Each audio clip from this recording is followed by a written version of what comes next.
Hello everyone. Topic चल रहा था अपना कारक प्रकरण, और कारक प्रकरण में आज हम अंतिम कारक अधिकरण कारक का अध्ययन करने जा रहे हैं। उम्मीद करता हूं कि आगामी 2 वीडियोज में, जिसमें आज का ये वीडियो भी सम्मिलित है, अपना ये टॉपिक कंप्लीट हो जाएगा। उसके बाद हम पाठ्य पुस्तक को प्रारंभ करेंगे। तो चलिए शुरू करते हैं।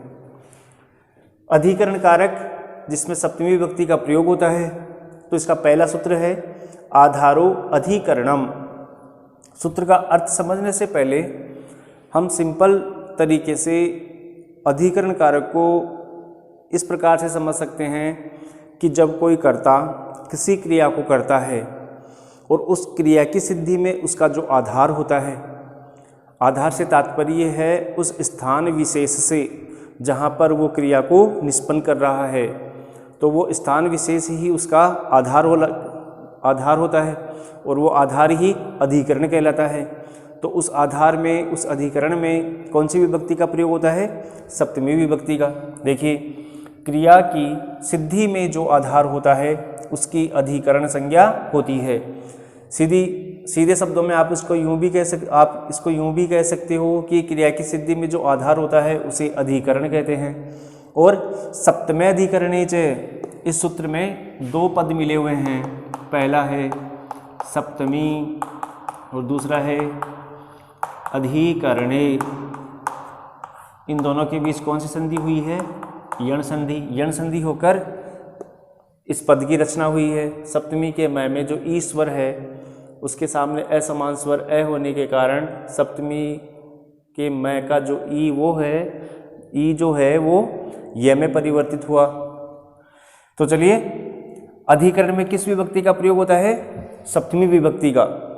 जैसे अपना पहला उदाहरण है, अध्यापक आसंदिका पर बैठा है। कर्ता कौन है? अध्यापक है। क्रिया क्या है? बैठा है। तो अध्यापक के या इस कर्ता के बैठने की क्रिया में जो आधार है वो क्या है? आसंदिका है। आसंदिका से तात्पर्य कुर्सी से है। तो इस आसंदिका आधार हुई और ये क्या कहलाएगा? अधिकरण कहलाएगा। और इस अधिकरण में कौन सी विभक्ति हो जाएगी? सप्तमी। आसंदिका स्त्रीलिंग का शब्द है, तो इसके रूप लता शब्द के समान चलेंगे। तो सेंटेंस बन जाएगा, अध्यापक है आसंदिकायाम तिष्ठति। याद रखना, ऐसा ही मिलता जुलता उदाहरण हमने कर्म कारक में भी पढ़ा था, और वहाँ पर इसका सूत्र था अधिसिंग स्थासाम कर्म, अर्थात अधि उपसर्ग पूर्वक सिंग, स्था और आस धातुओं के योग में आधार की कर्म संज्ञा होती है और कर्म में द्वितीय विभक्ति का प्रयोग होता है। मतलब सीधे शब्दों में हम यूँ कह सकते हैं कि जो तिष्ठति है ना, ये स्था धातु का रूप है। अगर इसके पहले हम यहाँ पर अधि उपसर्ग जोड़ दें, उस परिस्थिति में यहाँ पर विभक्ति सप्तमी नहीं होगी, फिर यहाँ पर द्वितीय विभक्ति का प्रयोग होगा। इसी प्रकार हम नगर में रहते हैं। हम कहाँ रहते हैं? नगर में। तो रहने की क्रिया का आधार कौन है? नगर है। तो नगर में कौन सी विभक्ति हो जाएगी? सप्तमी विभक्ति। सेंटेंस बन जाएगा, वयम नगरे। नगर शब्द की सप्तमी क्या बना? नगरे। रहते हैं, निवसाम हैं, निवसाम हैं। वयम जो है ये उत्तम पुरुष के बहुवचन का करता है, तो क्रिया भी उत्तम पुरुष की बहुवचन होगी। ठीक ऐसे ही छात्र कक्षा में पढ़ रहे हैं, तो छात्र बहुवचन का हुआ। और पढ़ने की क्रिया का आधार क्या है? कक्षा है, तो कक्षा की अधिकरण संज्ञा होगी। और अधिकरण में कौन सी विभक्ति होगी? सप्तमी। तो सेंटेंस बन जाएगा, छात्राः कक्षायाम पठन्ति।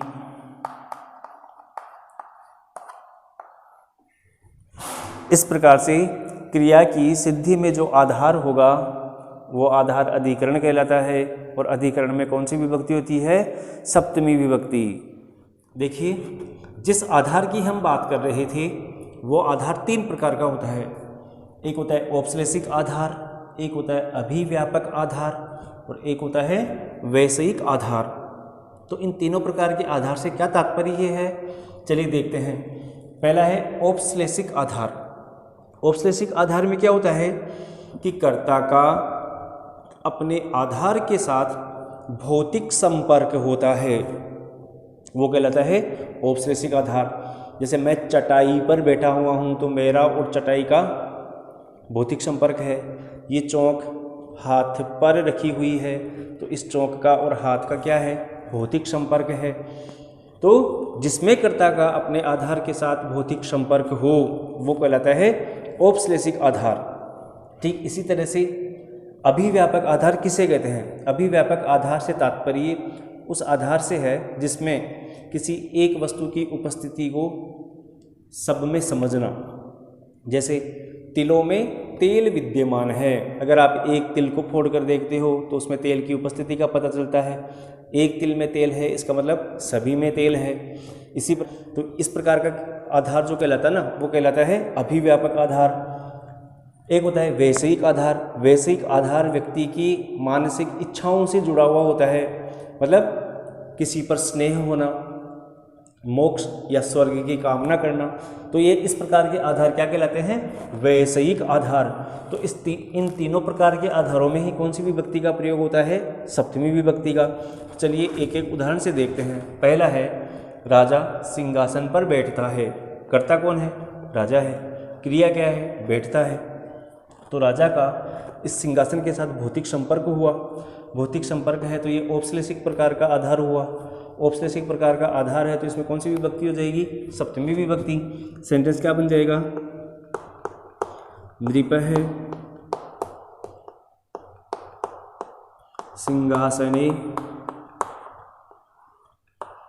तिष्ठति। तो इस प्रकार से आधारो अधिकरणम, आधार अधिकरण कहलाता है और उसमें कौन सी विभक्ति होती है? सप्तमी विभक्ति। ठीक ऐसे ही तिलों में तेल विद्यमान है। तिलों में तेल विद्यमान है। तेल किस में विद्यमान है? तिलों में। तो तिल शब्द में सप्तमी विभक्ति कर दोगे, तिलेषु तैलम विद्यते। फिर है भक्त की मोक्ष में इच्छा है। अभी देखो मोक्ष जो है ना ये वैषयिक आधार है। भक्त की इच्छा किस पर टिकी हुई है? मोक्ष पर टिकी हुई है, यानी इच्छा का आधार कौन हुआ? मोक्ष हुआ। तो मोक्ष यहाँ किस प्रकार का आधार हुआ? वैषयिक आधार। तो इस वैषयिक आधार में भी कौन सी विभक्ति हो जाएगी? सप्तमी विभक्ति। इच्छा का संबंध किससे है? भक्त से है। तो भक्त में आप षष्ठी विभक्ति कर दोगे, भक्तस्य मोक्षे इच्छा अस्ति। तो इस प्रकार से औपश्लेषिक, अभिव्यापक और वैषयिक तीनों प्रकार के आधार में ही कौन सी विभक्ति का प्रयोग होता है? सप्तमी विभक्ति का। अगला नियम है कि स्नेहार्थक धातुओं के प्रयोग में जिस पर स्नेह होता है उसमें सप्तमी विभक्ति का प्रयोग होता है। स्नेहार्थक मतलब स्नेह अर्थ देने वाली धातुओं के प्रयोग में जिस पर स्नेह होगा, तो जिस पर स्नेह होगा उसमें कौन सी विभक्ति होगी? सप्तमी विभक्ति। जैसे अपना पहला उदाहरण है, पिता पुत्र को प्रेम करता है। इस बात को आप यूँ भी कह सकते हो कि पिता का पुत्र पर स्नेह है। पिता का स्नेह किस पर है? पुत्र पर है। तो पुत्र में कौन सी विभक्ति हो जाएगी? सप्तमी विभक्ति। पिता पुत्रे स्नेहयति। ठीक ऐसे ही आचार्य का शिष्य पर स्नेह है। आचार्य का स्नेह किस पर है? शिष्य पर है। तो शिष्य में कौन सी विभक्ति हो जाएगी? सप्तमी विभक्ति। तो सेंटेंस बन जाएगा आचार्य है शिष्य स्नेहयति। तो इस प्रकार से जिस पर स्नेह होता है उसमें सप्तमी विभक्ति का प्रयोग होता है। अगला नियम है संलग्नार्थक और चतुरार्थक। संलग्न से तात्पर्य है किसी कार्य में लगा हुआ, और चतुरार्थक शब्दों के योग में जिसमें संलग्न आदि होता है उसमें सप्तमी विभक्ति का प्रयोग होता है। मतलब कर्ता जब किसी कार्य में लगा हुआ हो तो जिस कार्य में वो लगा हुआ है उसमें सप्तमी विभक्ति का प्रयोग होता है।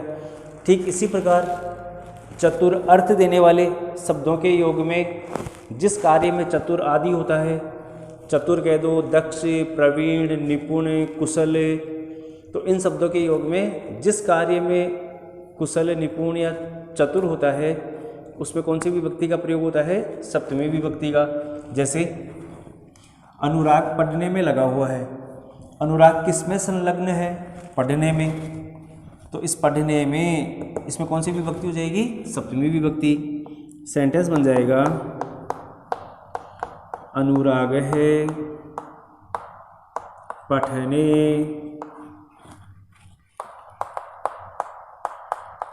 संलग्न है अस्ति। देखिए इस सेंटेंस को जब ट्रांसलेशन कर रहे हैं तो आपके दिमाग में एक बात चल रही होगी कि ये पढ़ना एक क्रिया है, फिर इसके रूप शब्द की तरह कैसे बने? तो याद रखना, किसी क्रिया से भाववाची शब्द की रचना के लिए लुट प्रत्यय का प्रयोग करते हैं। जैसे धातु है अपनी पठ, इसमें जब लुट प्रत्यय जोड़ते हैं तो लुट प्रत्यय का कौन सा भाग शेष बचता है? यू। और यू और नाकऊ, इस सूत्र से यू का क्या हो जाता है? अन हो जाता है। अब इस अन को पठ में जोड़ दो, शब्द क्या बना? पठन। साथ ही लुट प्रत्यय शब्द नपुंसकलिंग में ही होते हैं और इनके रूप फल शब्द के समान चलते हैं, तो पठन का रूप बन जाएगा पठनम।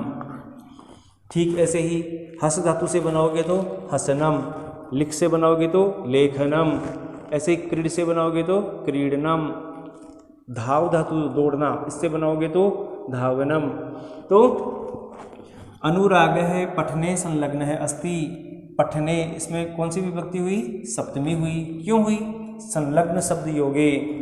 ठीक इसी प्रकार वह संस्कृत में चतुर है, वह संस्कृत में चतुर है। किसमें चतुर है? संस्कृत में। तो सेंटेंस क्या बन जाएगा? सह संस्कृति चतुर है अस्ति। अगर यहाँ किसी स्त्रीलिंगवाची पद का नाम होता, राधा, सीता, गीता, तब ये चतुरह नहीं होता, तब ये चतुरा हो जाता। जैसे राधा संस्कृत में चतुर है, तब सेंटेंस बन जाता राधा संस्कृति चतुरा अस्ति। ठीक इसी प्रकार राधा पाककला में कुशल है। राधा किस में कुशल है? पाककला में। पाककला का मतलब भोजन बनाने की कला। तो सेंटेंस बना राधा पाक कलायाम। स्त्रीलिंग शब्द है ना ये, तो लता शब्द के समान इसके रूप चलेंगे। पाक कलायाम कुशला अस्ति। ठीक ऐसे ही अर्जुन धनुर्विद्या में निपुण था। अर्जुन किस में निपुण था? धनुर्विद्या में। तो सेंटेंस क्या बन जाएगा? अर्जुन है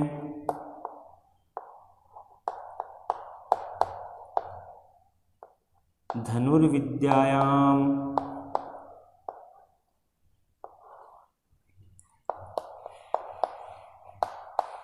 निपुण है आसीत। तो इस प्रकार से संलग्नार्थक और चतुरार्थक शब्दों के योग में जिसमें संलग्न आदि होता है उसमें सप्तमी विभक्ति का प्रयोग होता है।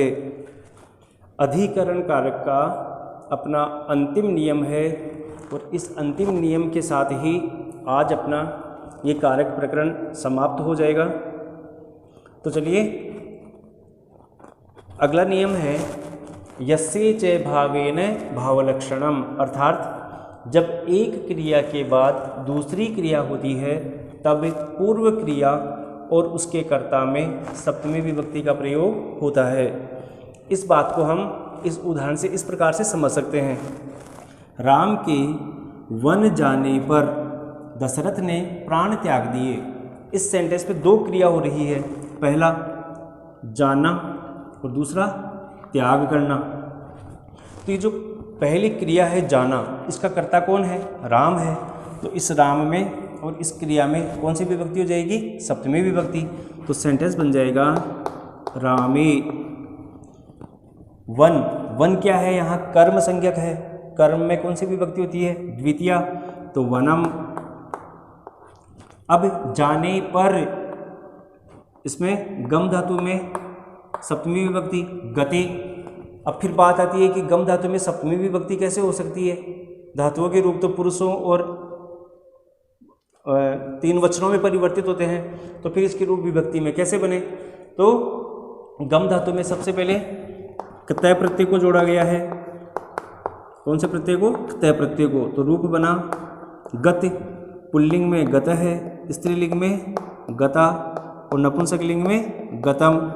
ध्यान रखना, गम यहाँ तक तो है एक धातु, लेकिन जैसे इसमें तय प्रत्यय जुड़ गया तब इसके रूप बन गए गत है, गता और गतम, तीनों लिंगों में। अब ये जो रूप देख रहे हो ये कहलाएंगे कृदंत पद। कृदंत पद या कृदंत शब्द। अब ये धातु नहीं है, अब ये शब्दों में परिवर्तित हो गई। दूसरी बात, इसको कृदंत पद क्यों कहते हैं? क्योंकि जो प्रत्यय होते हैं ना वो तीन प्रकार के होते हैं, कृत, तद्धित और स्त्री। तो जब धातुओं में कृत श्रेणी के प्रत्यय जुड़ जाते हैं तो उसके बाद जो शब्द बनते हैं वो कृदंत पद कहलाते हैं। तो गम धातु में तय प्रत्यय को जोड़ा तो शब्द बना गत है, गता और गतम, पुल्लिंग, स्त्रीलिंग और नपुंसक लिंग में, और इनके क्रमशः रूप चलेंगे राम, रमा और फल शब्द के समान। तो यहाँ जाने पर जो गत है, जो रूप है, इसका सप्तमी में क्या रूप बना? गते। तो रामे वनम गते, पूर्व कर्ता और उसकी क्रिया में कौन सी विभक्ति हुई? सप्तमी विभक्ति।